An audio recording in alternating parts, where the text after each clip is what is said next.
desisyon sila Papa at si Kuya Janly na pumunta ulit sa Sitio Maruhi para nga kumuha ng kawayan. Dahil nga wala na nga ulit kaming makayan. Napakaganda nga rin talaga ng lugar dito. At talagang napakaganda nga rin magpalipad ng saranggola dito. Dito nga daw nahihirapan maglakad si Kuya Janly. Dahil nga daw may pigsa siya. Bakit ba kasi sumama ka dyan, Kuya Janly? Yan tuloy sumasakit ang pigsa mo. Pasintabi nga pala sa mga kumakain dyan mga guys. Ciao!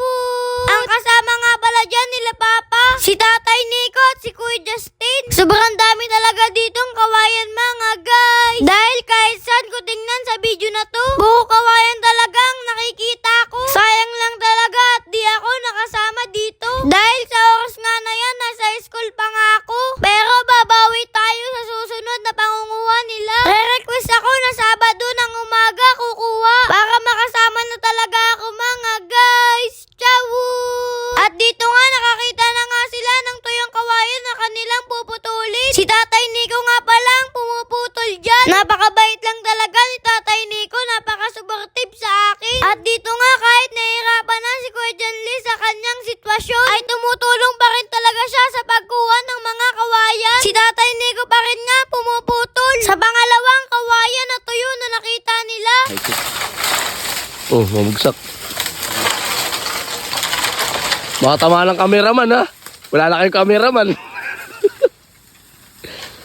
At dito nga medyo nahirapan nga daw sila sa pagtanggal nito dahil pinagigitnaan nga daw ito ng dalawang kawayan. Sobrang saya ko lang talaga dahil may mga ganitong tao na handang gawin ng lahat para mapakita nila sa akin ang suporta nila sa pagbablog ko. Sobrang nagpapasalamat lang talaga ako sa Panginoon dahil dinala niya ako sa mga ganitong tao na kahit nahihirapan na, nagagawin pa rin nila ang lahat para sa akin at di nila iniinda kung ano man ang nararamdaman nila.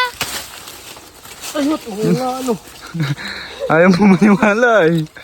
Dapat din sa kabilang laglag. At dito nga nahihirapan nga daw si Papa na kuhain ang kawayan na pinutol niya dahil nga nakaipit nga daw ito sa ibang mga kawayan. Buti na nga lang daw nagawan niya ito ng paraan kaya sa part nga na to hinihila na nga niya. Wow! Aray! Sakit.